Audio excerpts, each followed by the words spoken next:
Town planning creates spaces that inspire and uplift the community.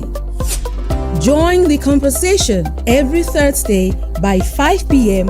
on Eagles 102.3 FM Abuja. Town planning, building cities that thrive. This is brought to you by the Nigerian Institute of Town Planners FCT chapter.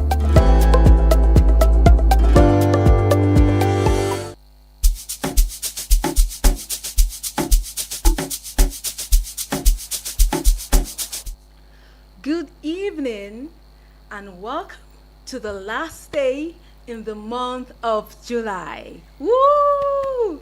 It's been a wonderful month and we thank God for making us to see the last day of today, that's in July. And also we welcome you to the town planning program. Thank you for always being here, for joining us on another episode of this town planning program. I am Olubumi Ruben. And so you know, this insightful program is brought to you by the Nigerian Institute of Town Planners FCT chapter. And like I always say, I'm not alone, an expert in the field, and they'll be sharing their insightful information and also solutions. I have the pleasure to introduce to you Town Planner Dr. Mohammed Zayanu, the present National Secretary of the Nigerian Institute of Town Planners, and he is a fellow of the Nigerian Institute of Town Planners. You are very welcome, sir. Thank you for having me. Also with me is Town Planner Patrick Inyam, the past National Secretary of the Nigerian Institute and a fellow of the Nigerian Institute of Town Planners. You are welcome, sir. Good evening. Sir, it's good to have you both in the studio. I'm always happy when I have experts in the studio because I know that my listeners are going to be loaded with insightful information. Now, before we begin, there is an announcement from the town planners, and they'll be having their FCT Town Planners Day on the 27 a.m. prompt, no Nigerian time. 9 a.m. means 9 a.m. Also, the venue is at Yaradua Center. And guess what? Everyone is invited. You are all invited. Come and listen and hear what town planning is all about. You can get to ask questions because I believe it's going to be interactive and there will be a lot of engagements. So, and also, right now, please, you can go to our Facebook, that's Eagles FM Abuja, and watch us, drop your comments, and also on the YouTube. Thank you for people who have listened to us and watched us last week. Please, once again, let's hear your comments, drop your comments and what you think about this program.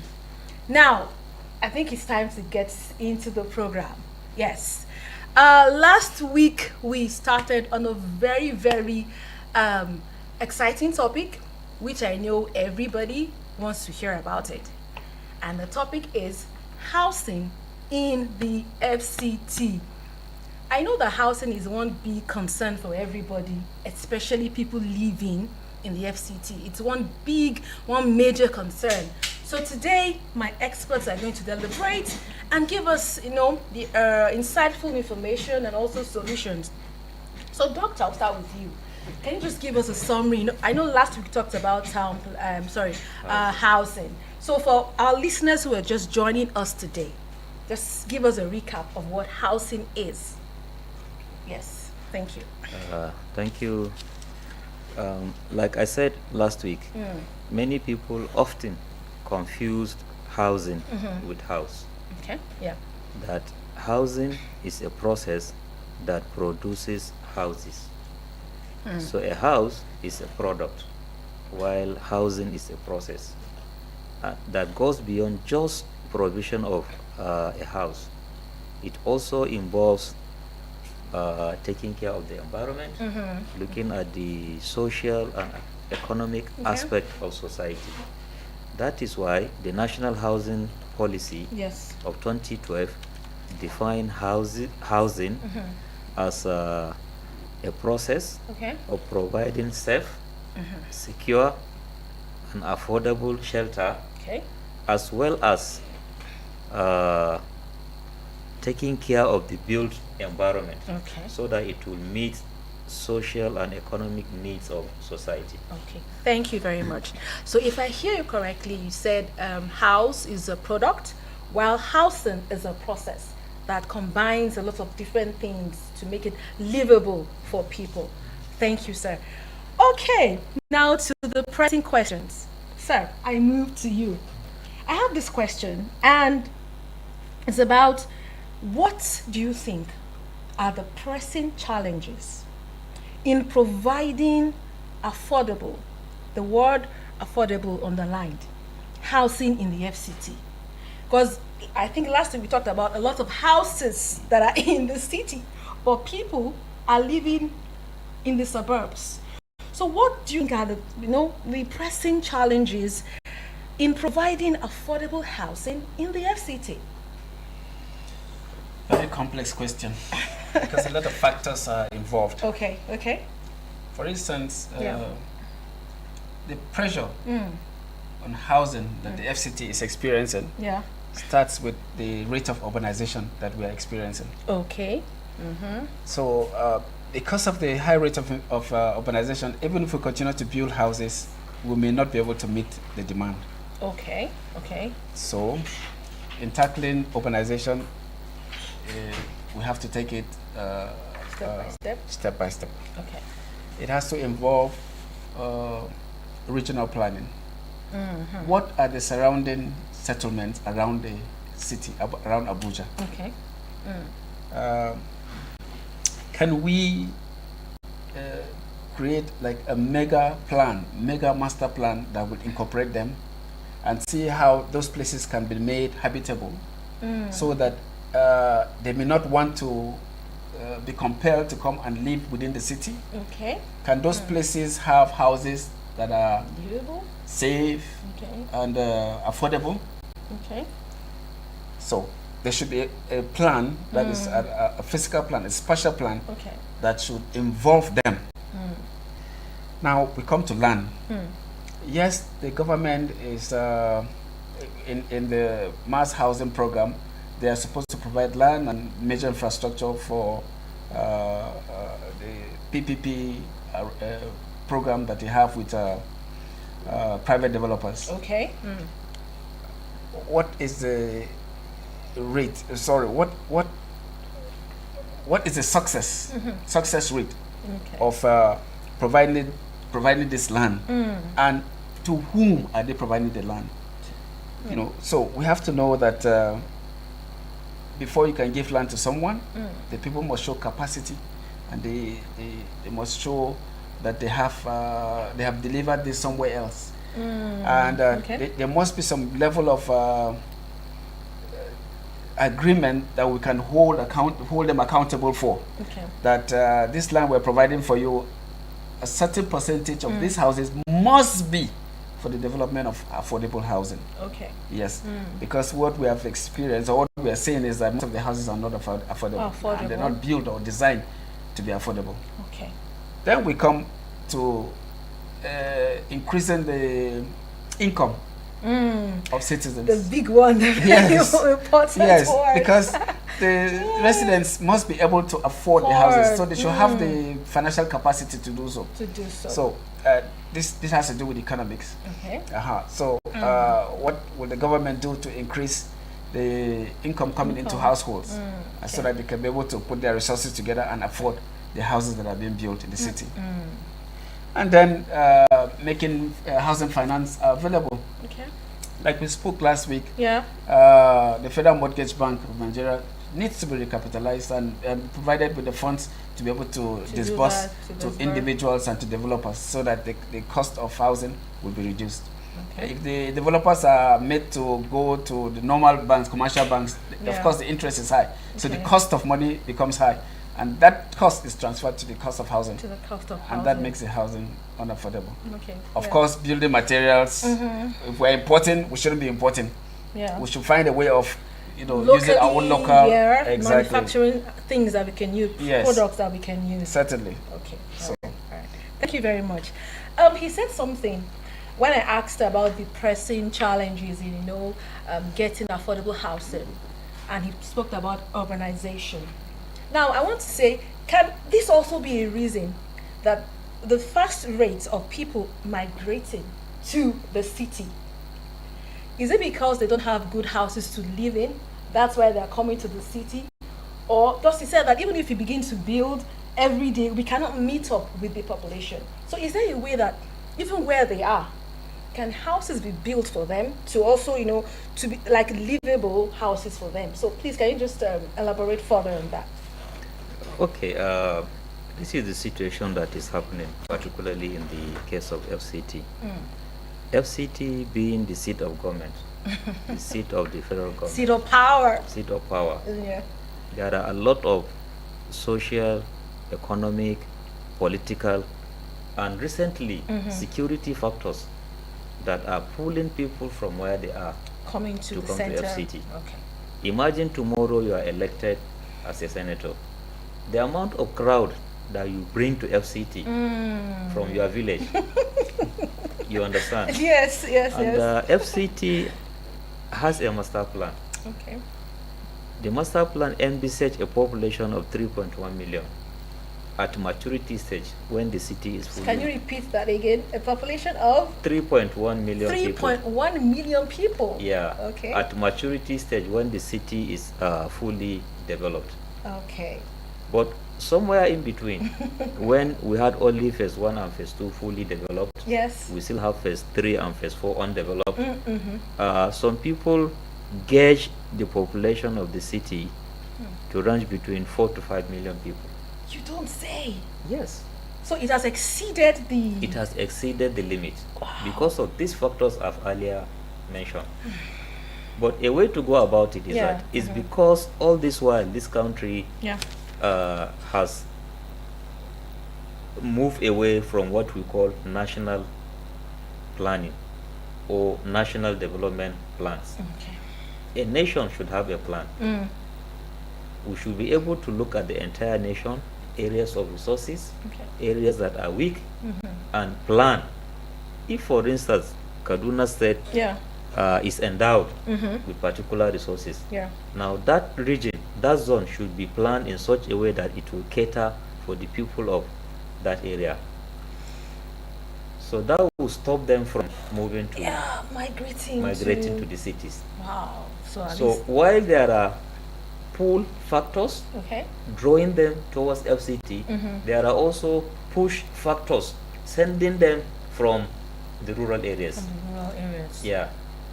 Wow. Farming is becoming something else. So everybody's leaving farming, ditching farming, and Exactly. coming to the city. The to do what in economy, the the city? economy is biting everybody. Everybody. So people must be trooping to the city, And we don't have enough, and there is not. living It's not houses enough. for them. It's Okay. just like in a family of 6, Yeah. you have made provision for 6 people, Okay. and then suddenly you have visitors. You have 4 people to join you as visitors. You start. Thinking You how. begin to scratch your head. Yes. Where do you sleep? Where do you stay? how That do is we what. survive? That is what is happening in the case Okay. of FCT. All right. Sorry, on this, Yeah. I would surprise you, or probably you'll be surprised to learn Okay. that there is a law that is in place to help us develop this national plan that you spoke about. Okay. The Urban and Regional Planning Law of 1992 Okay. has provision for a National Urban and Regional Planning Commission Okay. to produce what we call the National Fiscal Plan.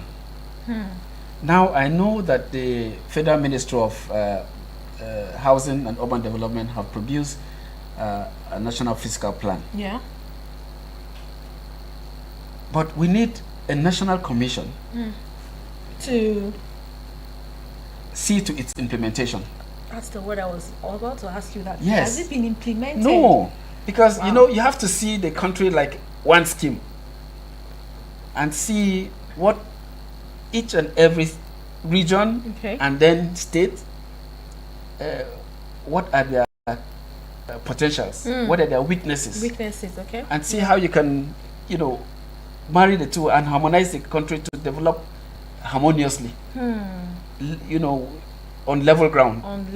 Yes, don't put your resources on one region, you know, to the disadvantage of the other. Okay. So if there's a law that is on ground, and what we need is for the federal government to go back to that law. And start implementing it. From the federal level to the state levels. States are supposed to domesticate that law and start implementing it, so that the entire country will develop together. Yes. So so this law, when are we going to implement the law? Can I ask that question? Is there a question I can ask? Because I know that I discovered that we have a lot of policies in Nigeria, but most of them are not implemented. So what do we do about that? So who is going to build the cat? How do we implement? Do we need to remind them to implement the law, or what's supposed to happen to these laws that are not implemented? I think this is a $1 million question that you ask. Okay. Yes. You know, policies and laws are instruments of achieving some set target. But you need administrative structures to implement them. Okay. Yeah. So like my colleague has rightly observed, federal government is the one that is supposed to see to the implementation of that law. There is need for an establishment of National Physical Planning Commission. Okay. All right. And then states will key into that and establish their own state planning boards, even down to local government level. But it appears in this country we no longer have local governments. Okay. Yeah. Yes, yeah, that's true. Yes. So that is the only way. And I think this radio program we are doing is part of the advocacy to call on government to do it. Please implement the law. We have shouted that in many of our fora, when we are doing conferences, when we are doing programs. But our calls seems to be falling on. So no, we'll keep talking about it. A special colloquium is being planned at this year's national conference, our national conference will be holding here in Abuja. The special colloquium is specifically on the implementation of that law. So maybe perhaps, like you said, this radio program is sort of connected. For those that are listening, yes, if there are people that have interest, that are stakeholders in this affair, they should put their ears to the ground to hear about the dates and venues of and be a part of it. Be a part of it, yes. Okay, all right. So before we continue, the phone lines are open, and the numbers to call are 090 9705 4450, 090 8766 8888, 090 73530044. If you're calling and the connection is not stable, you can send a WhatsApp message to 09097054450, so that we can trash these questions and let's see if we can get solutions to this. Now, this brings me to the next question, and this is still on government. And the question is this: how can the government balance the need for affordable housing? So it's like there are two questions in one. So one for you, one for you. So number one for you is, how can the government balance the need for affordable housing with cost of land acquisition? You know, government have to always remember that they have a responsibility, social responsibility to the citizenry. We have a call. Hello? Hello? Can you hear me? Hello? Hello? Good evening. Hello, good evening. Can you hear me? Hello? Okay, I think he'll call back. All right. So please continue. So the responsibility of government, one of the most important, is that of providing housing for its citizenry. Yeah. So if they have that at the back of their minds, and with this public-private partnership that they have in delivering housing, one of their responsibilities is the provision of housing, of land. They must try as much as possible to make sure that they do not. You have a call now? No. You can continue. Okay. Yeah. So the hurdles Yeah. in assessing land should be as much as possible removed and make land less difficult For to people, assess. for people to assess. Yes, that's one. Okay. And then to be very careful Yeah. in making sure that the people that they put this land to, this mass housing land, are people that can deliver the housing, not people that are speculators. Okay. Yeah. Very, very important. Yeah. Because land that is speculated only increases the cost of land and increases the difficulty in assessing the land. So if government is able to do this, they would have solved the problem of providing land. Because we do have the land, we still have land. Okay. Because we still have land within the city and around the city. Yeah. And even in these places that we are wrongly developed, in my own opinion, Yeah. these bungalows that were developed in place of high rise, Yeah. with careful planning, resources can be drawn from sources abroad. Okay. These buildings will be removed and redeveloped. Okay. The place will be redeveloped to accommodate more people. More people. Yes. So the land will now have higher value. Okay. This particular piece of land can now take more families. More families. Okay. So here we go. All right. Yes. Okay. Thank you for that. So the next question is for you. So this one is, how can the government balance the need for affordable housing with infrastructure development? Okay. It boils down to the issue of resources. Yeah, because like we said earlier, there are a lot of houses Yeah. that are unoccupied, largely because of their cost, Of the cost. or Yeah. because those places are not served with infrastructure.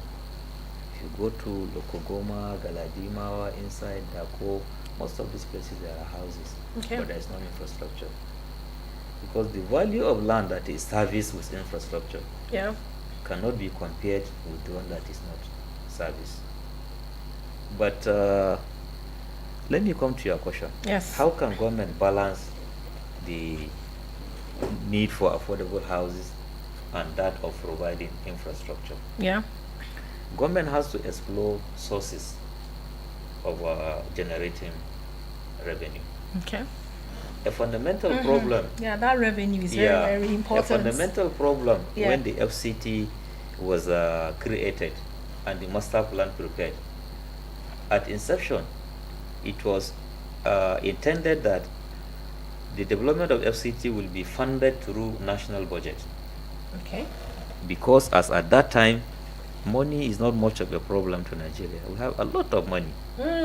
Yeah, What year was that, please? that was 1979. Okay. You remember the Way, government way of back. Gowon even did Udoji, giving people money. But soon after that, because our economy is dependent on oil, And oil. yeah, and the oil is so volatile in the international market, the prices crashed, Okay. and we landed into that problem. So we got to a situation whereby the development of the FCT, in terms of provision of infrastructure and services, could no longer be funded by the national budget. Okay. So as at the year 2000, FCT was having an infrastructure deficit of over 400 million US dollars. A deficit. A deficit. Oh, that's And much. that was why when El Rufai came, Yeah. he thought of introducing public-private Partnership. It's another way. Invite the private sector so that they can bring their resources Okay. to help government. So one, we need to upscale our revenue generation. Okay. We also need to bring in private sector. But the problem with introducing private sector is that the private sector is very crafty. Very smart. And they are out to make profit. To make profit. And that is the situation we have found ourselves. If you allow the private sector, it will always outsmart the public sector, especially where rules and regulation in an economy like ours are very weak. Yes.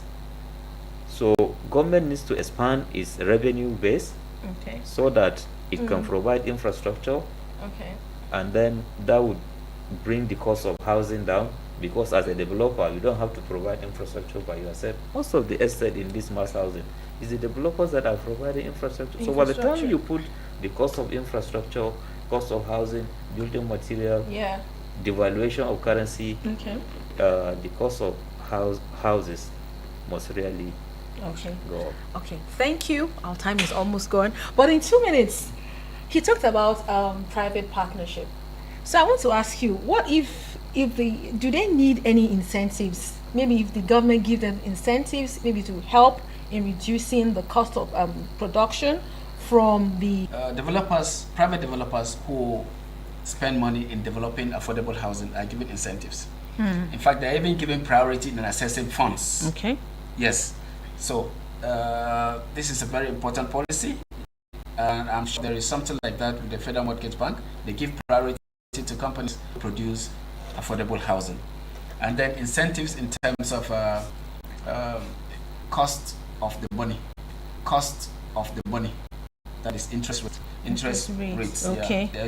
That is interest rates. Okay. They're usually lower for such companies. Yes, those are the kind of incentives that they enjoy. Okay. Yes. All right. I think our time today is, like I said, we will still come back for part 3. Today was part 2 because this house in Yaradua Center, and you are invited. Like he said, this is an open invitation to everybody. Come